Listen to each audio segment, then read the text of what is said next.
Você sabia que durante muito tempo a cachaça foi considerada uma bebida de baixo status, consumida apenas por escravizados e pela população pobre? No dia 13 de setembro, o Brasil comemora o Dia Nacional do destilado mais tradicional do país. Produzida a partir do caldo de cana-de-açúcar, a bebida é símbolo da cultura nacional e reflete séculos de história, desde o período colonial até os dias atuais. A data também valoriza a diversidade de técnicas artesanais e o patrimônio cultural brasileiro. Não há registro exato sobre onde começou a destilação da cachaça, mas acredita-se que tenha ocorrido em engenhos de açúcar no litoral, entre 1516 e 1532.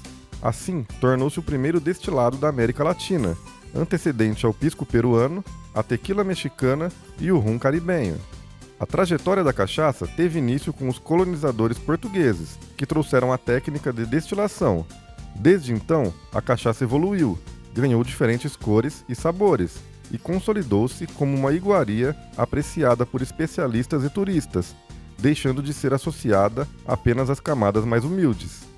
Nesta reportagem especial, acompanhamos de perto todo o processo no engenho Fazenda Velha, em Nova Odessa, desde o plantio da cana até o engarrafamento. Atualmente, a produção está sob os cuidados de Fábio Polacchini, que relembra a origem familiar do negócio. Nossa trajetória começou com meu pai, que os avós deles faziam grapa na Itália, e quando chegaram no Brasil já não tinha mais a uva, mas conheceram a cana, né? Tinha cana. Então, desde lá, meu pai, desde pequenininho, sempre no meio do alambique. E aí foi, a vida inteira dele, ele sempre foi fazendo a cachaça como hobby. E nós temos a indústria metalúrgica, que ele também é o fundador. Chegava no final de ano, ele envasava algumas garrafas, junto com uma agenda, e mandava para os clientes.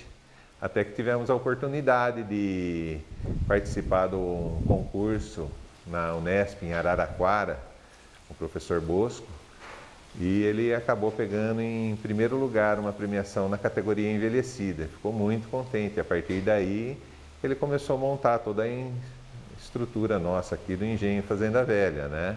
O alambique conta com equipamentos modernos, automação e práticas sustentáveis. A licença de operação da CETESB foi concedida em 2016. Com cerca de 5 hectares cultivados, o engenho avalia a adoção do plantio orgânico como novo desafio. O processo é acompanhado por técnico químico desde a fermentação até o envase, garantindo qualidade e padronização. Além do mercado nacional, a marca já exporta para o exterior. E foi, hoje, graças a Deus, estamos dando continuidade, estamos correndo atrás de exportação, já estamos exportando, e agora em setembro, do dia 25 ao dia 27 de setembro, vamos estar na Seven Summit 2025, em Porto, Portugal, junto com o Manuel Azevedo, que é o da Seven Gestão, que ele vai estar, nosso parceiro oficial, que vai estar nos representando lá em Portugal. Todas as etapas da produção da cachaça são relevantes, desde o cultivo da cana até a moagem e a filtração cuidadosa. A produção utiliza a levedura própria, selecionada, que assegura qualidade e sabor consistentes. Na destilação, apenas o coração do destilado é aproveitado, enquanto a cabeça e a cauda são descartadas, em conformidade com os padrões de fabricação. O produtor comenta sobre os mercados interno e externo. No mercado interno tem uma carga tributária, né? E quando você exporta já é livre da carga tributária. Então, você acaba reduzindo o custo para a exportação. E falando sobre o mercado interno e externo, a questão do paladar. O brasileiro prefere mais a branquinha, o americano a ouro, por exemplo, ou é aleatório? Cara, o nosso, assim, é bem equilibrado, tá? Mas sai bem a ouro também, mas é bem próximo a ouro e a prata. A paixão pela cachaça também move Hermínio Monteiro, morador de Sumaré, que mantém uma coleção com mais de 1.000 rótulos catalogados. Ele começou em 2005, quando trabalhava em Minas Gerais. Essa coleção eu comecei em 2005. Eu fui trabalhar em Minas e eu via muita cachaça lá nos lugares que eu parava, no restaurante, adega. Aí eu comecei a comprar. E aquela parede lá eu queria fazer umas 3 prateleiras só para enfeitar a sala.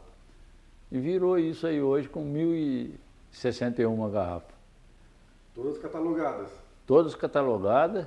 Entre as peças mais curiosas da coleção estão a primeira garrafa adquirida e rótulos vindo de países como Argentina, Grécia, Chile, Itália e Alemanha. O colecionador destaca que, embora o Brasil seja o maior produtor mundial, também possui exemplares estrangeiros, recebidos de amigos e familiares. Ele comenta, com bom humor, os nomes inusitados das bebidas que refletem a criatividade dos fabricantes. A primeira, que foi a penicilina, que eu comprei lá em Minas. E tem as que veio da Argentina, da Grécia, do Chile, da Itália, da Alemanha, que também é interessante, né? A gente aqui no Brasil tem uma coleção que tem essas garrafas, né? Sim. De fora do Brasil. Porque o Brasil é o maior produtor de cachaça acho que do mundo, né? Então, e Minas é o lugar que você mais tem alambique, tipo de cachaça. Você vê Salinas mesmo, a cidade de Salinas tem um monte de alambique. São muitos rótulos diferentes lá de Salinas. No século XVII, a corte, em Portugal, proibiu a produção e a venda do destilado, o que levou a uma revolta contra a coroa. No dia 13 de setembro de 1661, a rainha Luísa de Gusmão autorizou novamente a fabricação e a comercialização no Brasil. Por isso, atualmente, a data é celebrada como o Dia Nacional da Cachaça. O presidente do Instituto Brasileiro da Cachaça, Carlos Lima, reforça o valor histórico da celebração. Mais um mês de setembro, mais um mês importante de comemoração do nosso destilado verde-amarelo, do nosso símbolo nacional, que é a cachaça. Esse Dia Nacional da Cachaça ele é comemorado no dia 13 de setembro e mostra a importância histórica que a cachaça tem no Brasil, né? Principalmente por ser uma data relacionada a uma parte da perseguição que a cachaça sofreu durante o Brasil colônia. Então é importante a gente lembrar que naquela época havia todo um processo de incentivo aos produtos que eram os produtos que vinham da Europa, principalmente os produtos que vinham de Portugal, e um desincentivo ao consumo dos produtos que eram os produtos da terra, entre eles a cachaça. E por conta disso, a cachaça foi uma bebida que naquela época foi muito perseguida, foi muito marginalizada, teve a sua produção proibida em alguns momentos, e uma dessas proibições deu início à revolta da cachaça, que foi uma revolta que aconteceu ali no que é hoje, né, a região fluminense do Brasil, ali do Rio de Janeiro, onde os produtores, inclusive, chegaram a tomar o governo daquela região, e logo depois houve uma liberação da produção de cachaça. E o dia escolhido, o dia 13 de setembro, ele tem toda uma ligação com esse momento histórico da nossa história, né, e da própria produção de cachaça. Então, eu diria que o dia 13 de setembro é uma data não só para festejar o nosso destilado verde-amarelo, mas também para mostrar essa resiliência que existe no povo brasileiro e todo esse processo de luta pela nossa própria independência, para que a gente tivesse a nossa própria cultura e valorizasse as nossas próprias raízes. A cachaça, bebida tipicamente brasileira e reconhecida como indicação geográfica do país desde 2001, ainda enfrenta desafios estruturais que vão da carga tributária ao reconhecimento internacional. De acordo com a IBRAC, não há diferenciação legal entre a produção artesanal e a industrial. A legislação do Ministério da Agricultura define padrões de identidade e qualidade a serem seguidos por todos os fabricantes, independentemente do porte. Isso significa que tanto pequenas quanto grandes empresas precisam atender aos mesmos critérios de sanidade e regularização. Apesar desse marco regulatório, o segmento sofre com a elevada tributação. O setor da cachaça é um setor que há muito tempo sofre com uma alta carga tributária no Brasil, né? É um setor que, historicamente falando, a cachaça é o produto mais tributado do Brasil. Então, dificilmente será encontrado um produto no Brasil que pague mais imposto que a cachaça. Eu acho que isso, infelizmente, talvez seja um resquício ainda de toda a marginalização que o nosso produto sofreu, historicamente falando, e vem sofrendo. Mas também a gente precisa que o governo brasileiro, de uma forma muito simples, abrace a cachaça da mesma forma que o governo mexicano abraçou a tequila e da mesma forma que o Reino Unido abraçou o Scotch Whisky.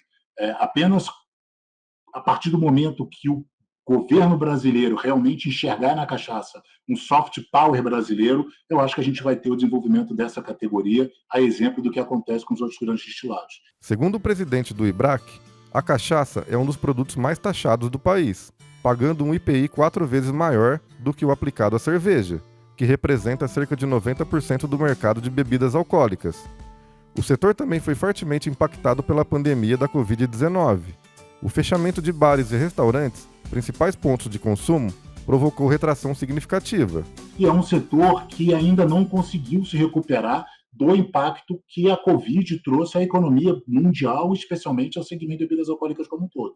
A gente teve uma grande retração do segmento da cachaça na época da pandemia, com fechamento de bares, fechamento de restaurantes, porque a cachaça é uma bebida que ela não conseguiu migrar ainda para o consumo doméstico, assim como outras bebidas migraram, né? Então, o consumo de cachaça ainda é um consumo que acontece fortemente em bares e restaurantes. Então, é um setor que não conseguiu superar isso e vem gradativamente repondo as perdas que o setor teve em função da Covid.